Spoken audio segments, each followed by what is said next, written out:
Good evening para sa bansang Pilipinas at good morning, good afternoon sa saan man sulok ng ating mundo. So, may naisip ako ang pag-usapan natin ng West Philippine Sea. Kasi yung ang hidwaan ng Duterte at Marcos, ulit-ulit na lang yan. Labanan ng politika. Labanan ng politika talaga. So, hindi natin alam kung anong gusto nung both parties. Especially yung Duterte kasi siya man ang lumalabas na posisyon ngayon. So, hindi ko na muna pag-usapan yan kasi para bang hindi magandang topic.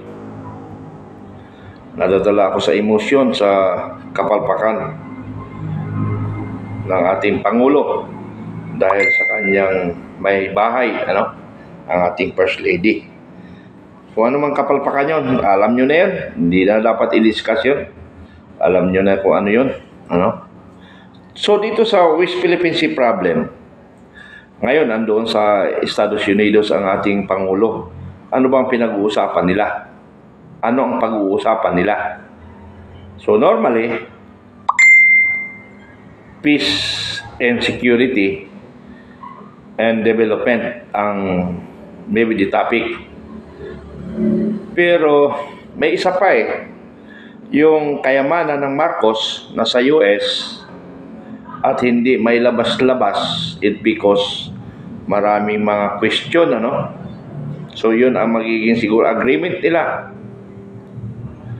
Pero according to sa information ko, ang problema daw, paano makapasok ang pera sa Pilipinas, ang Congress, ang Senado, at ang mga oligarchs. Sila yung magdidictate sa mga oligarchy. What I mean, yung oligarchy, siya magdidictate sa Congress and Senate na huwag papasukin ang kayamanan ng mga Marcos. Kasi kung pumasok ang kayamanan ng Marcos, according to information, ibabalik niya sa taong bayan ang pera na yan. Kaya nga sinabi ni Marcos noon, during campaign period, gawin niya 20 pesos per kilo. Kaya yon, kaya nga ilibre. Ang dahilan ngayon, mayroon daw pumasok. Hindi ko alam kung ang problema ang gobyerno ng Pilipinas o gobyerno ng United States. Alin ba ang totoo doon? Kasi base sa latest information ko na by March papasok na yung wealth ng Marcos. According to information, ayaw papasukin ng ating gobyerno. Ipangulo na siya Bakit ayaw pumasok? Ba't hindi makapasok? So within the government, mayroong gustong humarang. So yung gustong humarang, ini-establish pa natin kung sino yun. Kung totoo yung information ko. Or nasa US pa talaga problema. So kung sa US ang problema, nandun ang ating Pangulo, baka ibabargain niya. Ano ibabargain niya? Ibabargain niya yung mga sundalo. Ibabalat sa kanya doon sa West Philippine Sea. Bakit? May kakayahan ba ang armed forces, ang Philippine Armed Forces, na girahin ang China? O makipagyera sa China? Kaya-kaya? Mayroon ba tayong hypersonic missiles? May missile nga pala tayo? Yun yung tanong ko. Kung 105, 155 lang, ay manahimik na lang tayo. Mahirap naman kung wala. Ang labanan ngayon, hindi na labanan ng army. Sino ba may hawak sa mga missile? Hindi ko pa alam yun. Siguro si Parade Unit yun Pero maaari mayroong army. Pero wala nga talaga tayong missiles Mga hypersonic na missiles. Wala tayo nun.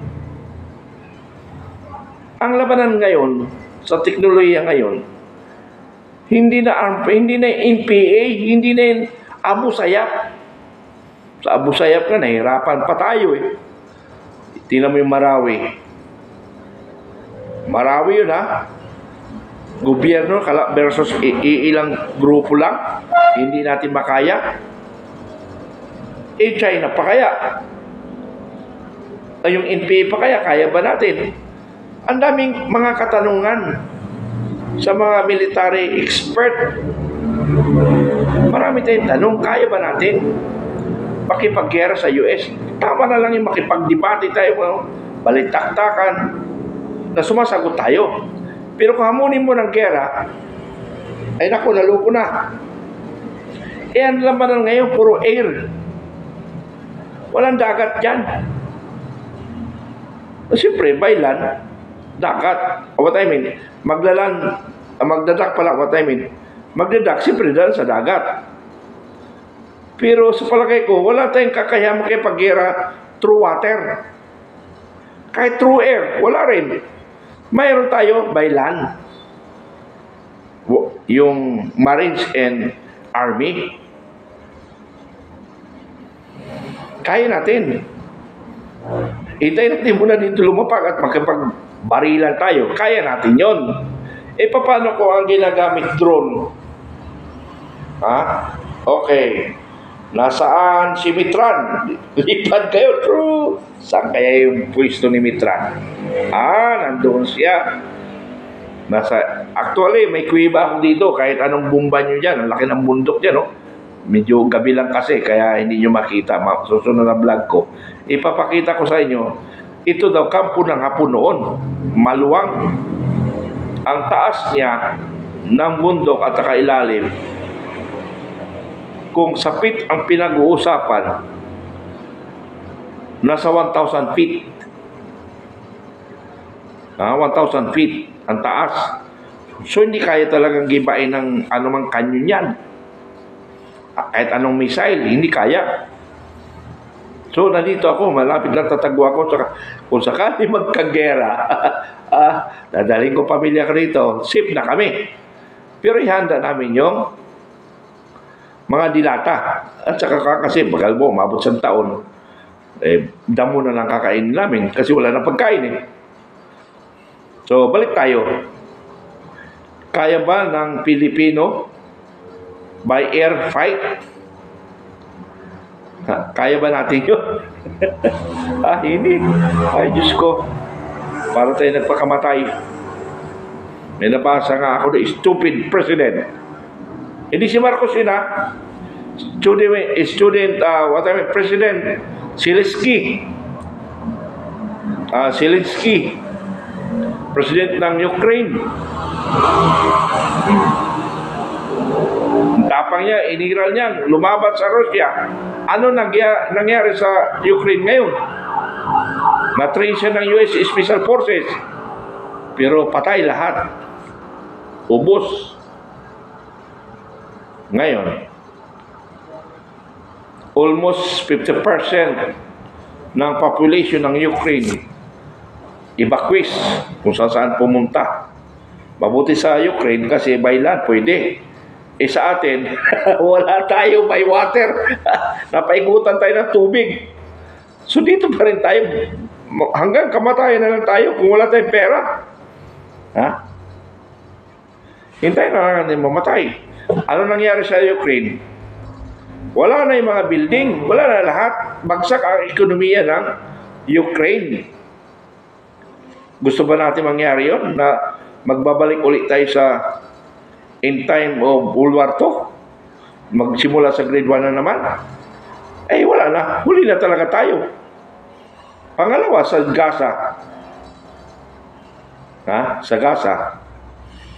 Napulbos ang Gaza. Gusto rin ninyo mapulbos sa Pilipinas? Ganun ang mangyari. Minsan ibabagsak sa atin. Bakit gamitin pa nila yung mga army nila? Di yung Navy na lang at saka Air Force ang gamitin nila. Or all Air Force na lang gamitin niya. And siguro may technical division on missile. Yun lang yung gagana sa gera. Hindi na sila pumunta ng Pilipinas para makipagbarilan. Istupido. Sabi nga, so nabasa ko, stupidong Pangulo. Hindi, istupido pala ang Pangulo. Na magiging istupido pa lang pala kasi hindi pa naman nagigera tayo. So, hintayin natin ang susunod na kabanata. Ngayon, kung isacrifice ng ating Pangulo, makuha lang ka ng kayamanan, ay wala na tayo. Patay na tayo. Although, yung perang makukuha natin sa ibang bansa, malaki yun. Kayang bumili ng mga hypertension missile, kaya na lahat yun. Ang problema, kailan natin mabibili yun? Itaon rin ang binibilang doon eh.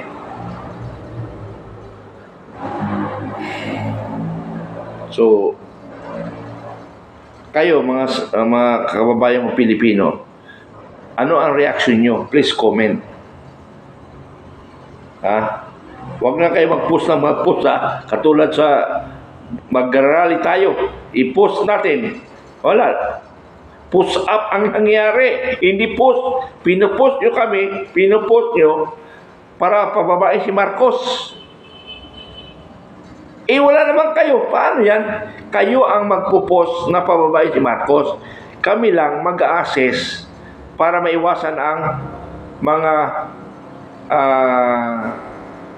ang tawag nito, gusot or sakitan. Yun ang purpose namin na iwas tayo sa sakitan. Yun ang purpose namin. Kaya nananawagan kami. Kayo ang manawagan bumaba. Mag-assist kami, magpapacilitate kasi kami ang may alam sa mga ganong bagay. Kami ni General Survivor Dado. Biruin mo, ang daming former military. 3 lang kami. Kaya lang wala si General Macalas eh. Nasaan kaya si General Macalas? Pero kami ni General Dado, ay nagkita kami. Hinanda namin ibuwis ang buhay para sa bayan. Para lang sa pagbabago. Para lang sa pagbabago.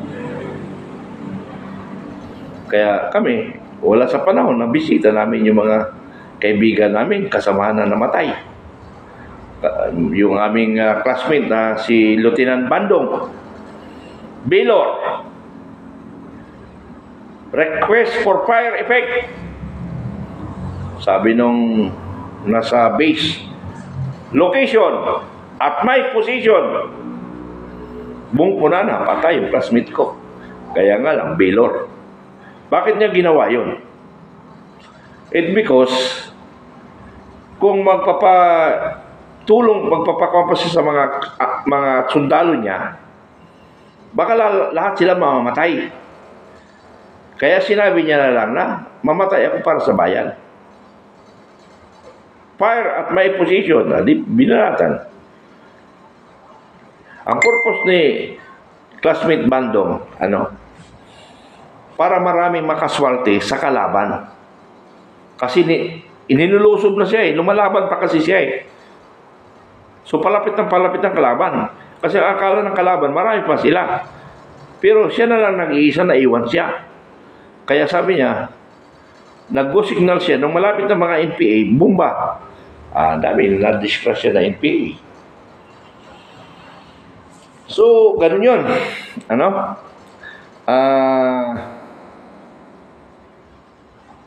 Mabalik tayo kay Captain Dado. Dalawa kami, talagang. Sabi niya kasi, maaga akong umalis sa serbisyo. Natakot daw sa sarili niya.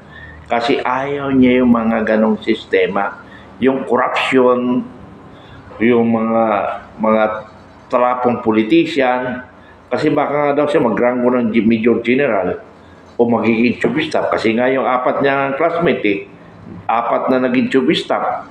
Siya pa hindi magiging chief staff. Baron siya sa klase. Kaya ang ginawa niya, lumabas lang siya kasi Nararamdaman niya na magiging rebelde rin siya or aktivista yung kanyang pag-iisip kasi ayaw niya yung makita na ang daming loko-loko sa gobyerno. Ayaw niya yun. Eh ngayon, nagtandim kami. Kaya nga lang, wala na kaming kaibigan. Lahat sa amin ngayon, umiiwas. Bakit sila umiiwas? Ayaw nilang masabit sa investigasyon. Ha? Ayaw nilang masabit sa investigasyon. Kung sakaling ikulong kami, siyempre, kasama sila kasi kasama namin ka-text. Kaya wala na akong makausap ngayon mga senior ko. Umiiwas na. Ano ba yan? Kami na lang talaga ang nagpupuna sa gobyerno. Hindi ibig sabihin, pinupuna namin ang gobyerno. Kaaway namin ang gobyerno. Bagkos, tinutulungan namin ang gobyerno na mauntog ang Pangulo natin. Oy, Pangulo pala ako. Kailangan maging matatag ako. Firm ang desisyon ko. Ganon. Kaya pala si former President Digong, nung nakita niya na nagkakandidato si President Bongbong Marcos, nakita ko reaksyon niya gano'n. Gano'n eh, nakita ko eh. Sabi ko sa isip ko, walang tiwala si Presidente Duterte kay Marcos. Ikatikit niya na nga yung anak niya, si Vice Sara. Tapos sasabihin, i-ismir. Ibig sabihin, kasi nga, namimit niya na, wala sa karakter niya na maging presidente. Ha? Wala sa karakter niya kasi nakikita ko naka-ismid eh. So hindi siya believe sa Bongbong Marcos. Nagkatotoo nga. Totoo yung kanyang mga patutsada. Ang basa ko sa kanyang mga reaksyon, ako, walang silbing presidente ito. Magkakaproblema ang ating bansa. Hindi niya kaya mag-control ng kanyang tao. Ayun na nga, nangyari na. So, pero kami mga kababayan ko, salamat sa mga kababayan ko na nire-recognize niyo yung effort namin. Pero among that recognition, mayroon na pasingit-singit, pa isa-isa o padalawa-dalawa, mga personal attack sa akin. May mga kwan, oy, naniniginip si Bukay. Bukay kasi palayaw ko. Ano? Bakit ako naniniginip? Totoo yung sinasabi ko. Bakit naniniginip ako para maging presidente? Ay kagaguhan yun. To enter the politics, ayaw ko nga eh. Kasi mabahiran yung aking prinsipyo. Naintindihan nyo ba? Ilang beses ko na sinabi yan. Sabi na ba, ay kung hindi ka sasali sa gobyerno, paano mapapatupad yung gusto mo mangyari? Katulad ni Tolpo. Ayun, nasumbrahan rin siya sa Senado. Ha? Eh dapat kung dito na lang sa labas, pre-willing ka tumira. Ha? Pre-willing. Dito na lang ako kasi pre-willing ako tumira. Kaya nga lang, nabawasan ang mga kaibigan ko. Umiilag na sila. Wala akong magagawa kasi hanggang doon lang gusto nila. Hindi natin sila mapipilit. Kasi hanggang doon lang gusto nila eh. Ako, mula 14 years old hanggang ngayon, gusto ko mamatay na nagsiservisyo sa bayan. Ayaw kong mamatay sa sakit. Pag alam kong mamatay ako sa sakit, magpatiwakal na lang ako. Or hanapin ko yung mga kalaban ng gobyerno. Yung mga NPA, dyan ako galit na galit. Hanapin ko, akit ako ng kabundukan. Hanapin ko yung NPA. Barilan tayo. Sabi sa isip ko, mamamatay man lang ako. Makapatay man lang ako ng ilang NPA. At least nakatulong ako sa bayan. Ayaw ko mamatay. Nagsasakit lang. Napabalik-balik sa Biluna ay veterans or Biluna kasi yung anak kong dalo din eh. Huwag yung pag-inita anak ko, kuwan lang yung PFC. Ha? Ay, Huwag niyo pakialaman yung pamilya ko. Kasi may lakas pa naman ako para kumilos.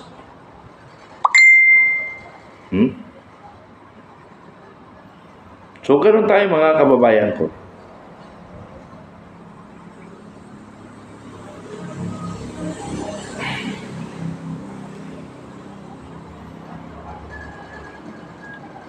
So much for that. Ang tanong ko ngayon, kaya ba natin makipagbakbakan? Gusto ba natin mangyari sa Ukraine? Sa Gaza? Ha? Pag nangyari yon, balik tayo sa zero sa ekonomiya. Yung Manila, sigurado ako, wala nang mga building yan. Yung Ayala, wala nang mga building yan. BGC, wala na rin. Lahat ng kampo ng major camps, anong major camps na malapit sa yung BGC? Nandiyan yung Fort Bonifacio. So sigurado, bagsak ang BGC. Bagsak ang ekonomiya. Yung Ayala, malapit rin sa Bonifacio. Damay rin. So, ang malayo lang yung Manila. Pero yun ang unang tirahin nila kasi kung by water sila, dyan ang dock talaga, Manila. Unang bumbahin yung Manila.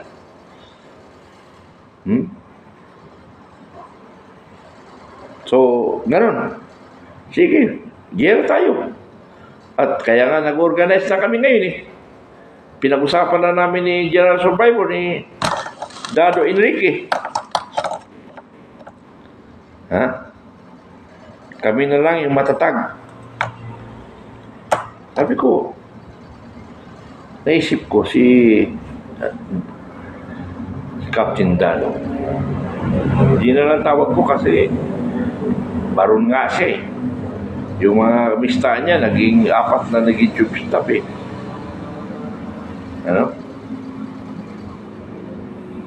Siya na lang yung nanindigan ngayon. Kaya always behind ako sa kanya.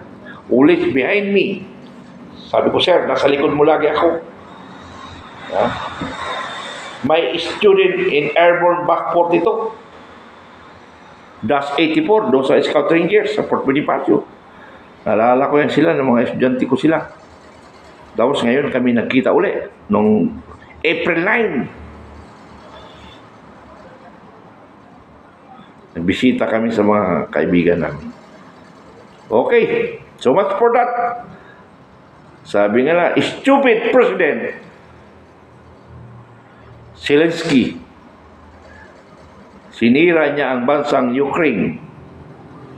Ano na ngayon ang Ukraine? Akala ko kaya na lumaban. Hindi pala kaya. Ano nangyari? Ang US. Nasaan ang US ngayon? Na-train ng US yung Ukraine ng Special Forces, US Special Forces, iniwan rin. Sa Israel, wala na rin US.